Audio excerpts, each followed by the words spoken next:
Hello, welcome to Books in the Biz, a podcast that looks at both the financial and operational sides of success. Please welcome our hosts, Dan Paulson and Richard Veltre. Dan is the CEO of Envision Development International, and he works with leaders to increase sales and profits through great cultures with solid operations. Rich is CEO of the Veltre Group and a financial strategist working with companies to manage their money more effectively. Now on to the Hello, welcome to Books in the Biz. Thank you, Alice, for that wonderful introduction. Rich, how are you doing today? I'm doing well. Doing well. Getting through tax time as the recording of this is taking place, so I'm sure you're having a blast there. And we got a guest, so we're going to welcome Ann Franz. Ann, how are you? I'm great, thanks. Good. Well, just so I don't screw anything up, I'm going to let you introduce yourself and give a little bit of your background before we get started. How's that? Sure. Well, I'm Ann Franz. I'm the executive director of the Northeast Wisconsin Manufacturing Alliance, or we say New Manufacturing Alliance, or NUMA. And I helped start this organization 19 years ago. Started with 12 companies in Northeast Wisconsin, and now we have over 400 members. Over 250 being manufacturers in the region. So what prompted you to start this? Well, fortunately, sometimes you're just at the right place at the right time. So I was hired by Northeast Wisconsin Technical College to fulfill a grant it had with the area regional workforce board. And they provide a lot of tax dollars for people to go back to college. And they're like, it'd be really good to know if there's these jobs after these people finish their degree. So they wanted somebody to go out and talk to CEOs about their current and future workforce needs. And I was hired for that role in November of 2005. Well, not many CEOs wanted to talk to me, but fortunately in January 2006, I finally had somebody who wanted to talk to me. And it was a company out of the Green Bay area. And the owner was like, I have great jobs, but nobody wants them. And is there anyone trying to change the image of manufacturing? So we brought some people together, and it was really one of the college presidents in our region that said, you know what, this is your problem, manufacturers, and you need to fix it. And this president, Paul Rauscher, said, you know what, you're right. I've been pointing my fingers at everybody except for myself. And manufacturers are really good problem solvers, and we have a problem, so let's get down to it and solve it. So because I was early on in the job, the director of the Bay Area Workforce Development Board said, hey, Ann can help you. And so long story short, we had a few meetings, and that's when in June of 2006, we started the organization with 12 companies. Our footprint is the 18 counties of Northeast Wisconsin. So from Fond du Lac, Sheboygan, all the way up to the UP border. Got it. Great. So what are some of the, initiatives or projects that you've been working on through that? Yeah. So one of the first things we did was I used to go out to schools and talk to kids about being a welder. And, if it's such a great job, why aren't I a welder? So why not have real people who are really doing these jobs talk about their career? So we started a program called the All Stars 16 years ago, where we had companies nominate their employees between the ages of 18 and 35. And then we spotlight them in a careers magazine. We print 25,000 copies that go out to schools, teachers, parents, kids. The electronic version has videos of each person talking about their career. So now we have over almost 200 career videos of real people. They're not scripted, just asking them, what did you get excited about in your job? Why do you like working in the field?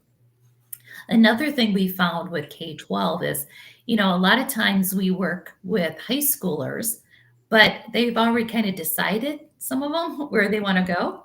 So we needed to reach down lower. So a couple of things that we did was we created videos that show how math and science are used in the real world. Mm. Because we had a math teacher once say to me, she's like, I'm so tired of kids raising their hand in my class saying, when am I ever going to use this in the real world? And I was one of those kids. I feel a little guilty. So we're like, hey, well, we want kids to see manufacturing every day. So now we have about 100 math and science videos from 4th grade to high school level. So one of them is, what does math have to do with toilet paper? So do you know what math has to do with toilet paper? I do not. I do not. Well, to make toilet paper and put it on the rolls, you definitely need some math. So that video shows a big parent roll come off a paper machine. It's 7 tons. And we give the dimensions of that. And then we ask the kids, how many rolls of 2-ply toilet paper does that machine make every day? Any guesses? No idea. 7-ton roll? Yep, that's how heavy that big parent roll is. Okay. God, How many feet? And you have to watch the video to get that information. I'll tell you the answer. It's 1.2 million rolls of toilet paper. Wow. That machine makes every day. That's a lot of toilet paper. That is a lot. But during COVID, they needed to make more. That is true. That is true. So that's, again, what we want to do is show kids manufacturing throughout their education to get them excited. And then we try to get our teachers excited too. So we do lots of tours with educators, but for our tech ed teachers, after a full year of school, they can be a little burned out. And we need to keep them, engaged. So we do a big event each year to just, thank them for all the work they do. So the first year we had boats. So they could see how a $1 million yacht was built. And then we took them on the bay in that $1 million yacht. This year is going to be vitamins and toilet paper. So they're going to see how vitamins are made and toilet paper. The yacht sounds a lot more exciting to me, I'll be honest with you. So that's some of the things we do around K-12, but another area is colleges, right? Mm-hmm. These students, and we're really trying to encourage our companies to do college internships. And we do an innovative kind of job fair called Internship Draft Day at Lambeau Field. So we invite college students from all over Wisconsin and Upper Michigan. And the students walk into Lambeau and see their name on a draft board, which is so apropos with the draft coming to Green Bay, based on their student club participation and GPA. And then they get interviews throughout the day, and they get points for how well they interview. And at the end of the event, Mark Murphy, the president of the Green Bay Packers, announces the #1 draft picks, and we give away college scholarships. And everyone leaves with a jersey. And since we've started, we've given over $500,000 in college scholarships. So again, investing in those students, working with our colleges, identifying what are those, the next career fields where we're going to need degrees in. So those are some of the things that we're doing around talent. That's impressive. I'll let Rich jump in here in a second, but one of the things I want to highlight, so some gold nuggets that I really think other people should be taking away, because I work in the trades, I work with manufacturing. You make it entertaining. So I hear a lot of companies say, well, we're talking to kids in high school, and some say we're going down even as far as grade school. But they're just talking about the job. They're not really talking about it in a way that intrigues somebody to go, hey, maybe I want to learn more about this. At least I'm not experiencing that. So I really love what you're doing and how you're kind of putting a play on it that would actually get kids excited about wanting to pursue these careers. Mm-hmm. Rich, how about you? I want to come to the event at Lambeau. It's fun. That's my first thought. But my second thought is, wow, that's so engaging. Like, there has to be a way to translate that into, other universities also, like getting them to do something similar. I mean, Lambeau's tough to beat, right? But I mean, you can think of switch school or switch sports, go to college basketball or, you know, NBA basketball, you can go to hockey, you can go to a whole bunch of different ways. How do you get it where these people can be engaged? They're engaged because they're coming to something that's somewhat sport like, and then it becomes a little bit more like career connection as well, which I think we're going to see the need for that. I'm coming from the vantage point of being in accounting where we're already experiencing a shortage of people that, how do you get more people engaged in becoming accountants? So now you take the accountant side of it and you see that problem.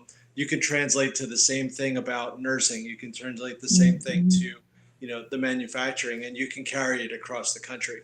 So for me, I'm sorry, I'm kind of on my soapbox, but this is a very engaging part of the conversation because you start to think, how do you start to address the problem as opposed to just announcing that there's a problem? Because for the last few years, that's all we've been doing. Yeah.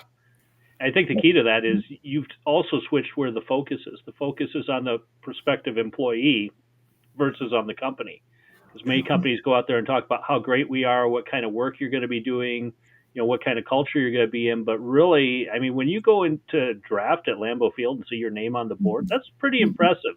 And like Rich said, I don't think it matters what venue it is, to put the focus back on the person who's going to be filling that job makes them feel special and important. And let's face it, we're in a social media society, so those are the things they want to see. So great job with you guys. Congratulations on what you're pulling together there. Thank you. How about this, though? What are some of the challenges you're seeing with manufacturing right now? We know the employment side is a challenge. It sounds like you got a pretty good handle on that. What are you hearing from your members that kind of run a similar theme that most companies should be aware of? Well, we don't have a total handle on it. I mean, you seem to be doing pretty good, so it's not perfect, but you're. Thank you. But there's a lot more to do. A lot more to do. I think other challenges are around technology. A lot of times because of not having enough people, companies don't have the time to do the research and understanding of technology, but they really need to because they're not just competing with the guy down the street, but globally.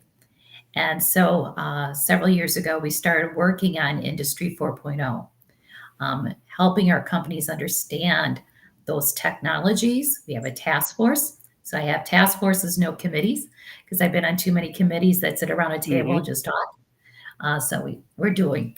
And so technology and just helping them understand how AI can help their companies. Half of our companies don't think they'll ever use AI, and that means half of them don't know what they don't know what they don't know, right? And so over the last year and a half, we've trained several hundred of our member companies in generative AI. We also, now I think companies are like, wow, we have a lot of data because a lot of these machines are connected and spewing out this data, but we're data rich, but information poor. And so it's really important that companies in all areas within a company, from marketing to HR to plant floor to supply chain, know how to use that data to make better decisions. So we have been offering a training the last 5 years where the first time we offered it, we had 40 people enroll. The 10th cohort I had over 100 people enroll. So we're really seeing companies saying, hey, we really need to get a better handle on data. And so we can make better decisions. I think, is that what they're primarily using AI for, is to better manage their data information, or are there other uses? Yeah, more so making business decisions around the data that they have, from predictive maintenance to your inventory control, right? So there's so many utilizations. A lot of times people like myself, we know how to use an Excel spreadsheet, but we're not pulling out, really strong bits of, information. Sure. So what we're trying to do is really help upskill where they can use Power Query and really developing that visual story that they can bring back to their companies. So that's one area that we're seeing companies. The good news is the supply chain has gotten a lot better. Mm-hmm. It's not perfect. We do an annual study each year of our members. We poll companies that have 25 or more employees and have 3 million or more in revenue. So 25 or more employees and 3 million or more in revenue. Mm-hmm. And in Northeast Wisconsin, there's actually 600 companies that fit that metric. Wow. I mean, surprising. Yeah. And so we have usually a little bit over 100 companies take that study. During COVID, 95% reported that, gosh, I can't get the supplies in, where that is now 45%. So that's been an improvement, still an issue, but significantly better than it was. But because of my organization being focused on workforce, what I hear most about is workforce issues. Right. But that, as you point out, that automation, I think we're going to see more of that just simply because our population is starting to drop and it's going to be tougher to fill those positions because bottom line is we're not going to have enough people. So right. It's a people thing. And it is. Every industry sector, like you said, in the construction, every industry sector is all vying for this small pie of people. And we know that birth rates are lower. So, there's not as many kids coming out of those high schools, right? Yeah. So we're all competing with them. So one of the things that we're trying to do is say, okay, you have employees now. Do they have the skills you need in order to increase your productivity? Because there's not enough people. Yep, definitely. Rich, I know you had some questions before we jumped on the podcast. What you remember? Because I don't want to ask them for you. No. Of course. Of course, I put him on the spot. He now I have to remember what I said. All right. I'll let you ponder that because I do have another question while he's sitting there thinking about that. So we also know labor's one side of it. The other side of it, to me, is also ownership and future ownership of these companies. As you mentioned, there's 600 some companies up in your neck of the woods, not to mention, across the entire state. That's a lot of, small to medium-sized manufacturers. And I'm guessing some of these owners are probably starting to think about what's next in their life. And, that's something that Rich and I have been talking about in other episodes and talking with other people about, what's going to happen when they're starting to think about retirement or selling their business. What are you hearing from your members or the people up there when you talk to them about that? Do they see opportunities? Or are they preparing for that? Yeah, it's interesting, being in this role for 19 years, a lot of the people that I've worked with over the years are now retiring. And a lot of those are those business people that own their company that are retiring, which is kind of sad to me. And so that is definitely a topic of conversation. We do, the last couple of years, we have an annual summit where we focus on a hot topic. The first one it's called Future Work, and then the hot topic. And so this 2 years ago was on childcare, because there's not enough childcare facilities and so forth. Last year was mental health in the workplace was our hot topic. And we have a task force that is of industry saying, what should be our hot topic this year? And succession planning is the hot topic. So on May 2nd, we have a half-day summit on succession planning. And some of the breakout sessions are for that owner of a company and making those decisions, right? The best time to sell your business is not when you need to sell it, because sometimes it takes a lot longer than expected. Often people have a higher dollar value because they put in all their heart, sweat, and all that other.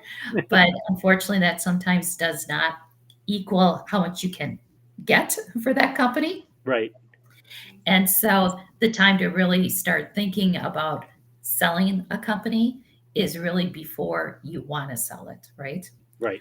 Because there's so much you really need to prepare, and also just the emotional impact of selling your baby, right? Right. Yes, definitely. Rich, Is have there, you remembered yeah. what you're? Is there any, do you have any sense of the rumblings? Because we use the word sale a lot, and sale really is only maybe one avenue of where the business might go if you want to Mhm. keep the business alive. Yes, definitely selling is one thing, transfer to your kids, transfer to the employees. There's other options. Are you Mhm. hearing ESOPs. anyone thinking about the other options, or is mostly the Mhm. conversation around selling? I think mostly around selling, or ESOPs, right? Um, and again, sometimes they just don't know.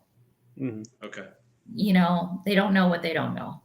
That's my And curiosity. That definitely been, I'm sorry, I didn't mean go to ahead. interrupt you. Oh, that's fine. Yeah, I thought that, to me, it's somewhat, they don't know what they don't know, which is always part of the problem. And I think if they all want to sell, then they actually have an influence on price if they all do it at the same time. Like, so Mhm. it becomes a little bit of an interesting concept, or something that definitely has to be spoken about, or Mhm. discussed. It doesn't have to be a lecture. It has to be an open Mhm. discussion on, do you know that there's other options? Um, Mhm. so that's where my curiosity comes from. Like, what are you hearing? So selling, okay, that makes sense. But I think another part of it is just make sure that it stays alive, because as Dan and I have been talking about, Mhm. manufacturing is so important. Um, and it's become one of those things where we really want to make sure that somebody's putting a strong enough foothold on manufacturing in the United States, not just in, north central United States, but all of the United States. Mhm. So, I think that's kind of my point here. Like, I want the listeners to know, like, reach out and figure out, this is something that you need to think about, because there's more than one option. Mhm. Most definitely. Um, I don't think people realize how important manufacturing is to the state of Wisconsin. Um, in terms of facts and figures, we rank number 2 in the country for percentage of manufacturing jobs as a whole. At 16% of all the jobs are in manufacturing. And Indiana is number 1. Like they're like at 16.2 and we're like 16.1. So they're pretty close. But as a country, it's 10%. So it is such a huge focus in our area because it's even higher. It's 23% of all the jobs are in Mm. manufacturing. Wow. And so back 19 years ago, they did an economic study in our region and they were like, oh, you really need to diversify, get out of manufacturing. Well, good thing we didn't do that. you know, it's some academic from a different state came up with the study. But anyway, um, Probably California. They wanted more manufacturing out there, right? exactly. And we have happier cows, I'm telling That, you. yes, we do. Yes, we do. So yeah, it is such a huge importance to our region and our lifeblood. And these are good paying jobs with benefits. And that's why our state can withstand the ups and downs of inflation to, all these other things that these different crises, because we have a strong base here. That's an important point to bring up. And so, as we're wrapping up here, how would people get a hold of you, whether they're in Wisconsin or elsewhere? Maybe learn about some of the programs you're doing, or maybe get involved if they're in the northeast part of the state. Yeah, so you can just Google New Manufacturing Alliance, and all that contact information is there with contact form.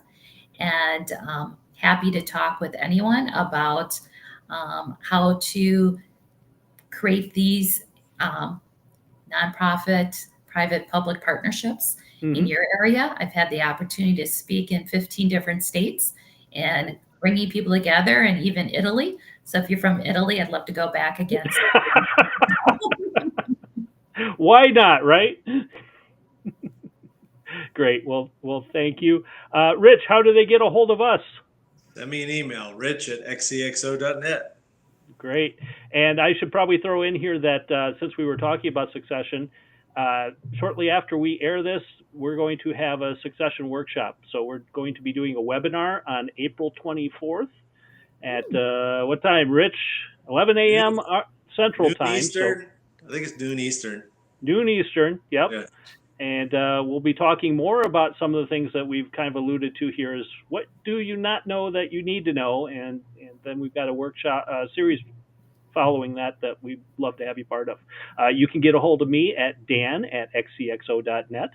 And I'll let Bob take it away. Take it away, Bob. Want to boost your sales and profits, but need the talent to help you grow? XCXO is a one-of-a-kind platform to find skilled fractional executives to help develop your team into a high-performance powerhouse.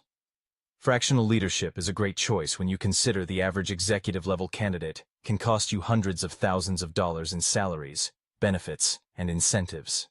XCXO finds you the executive and utilizes their talents to build your team's experience, all for a fraction of the cost of a full-time C-suite leader. Contact XCXO today to fill the gaps in your leadership team. Visit XCXO.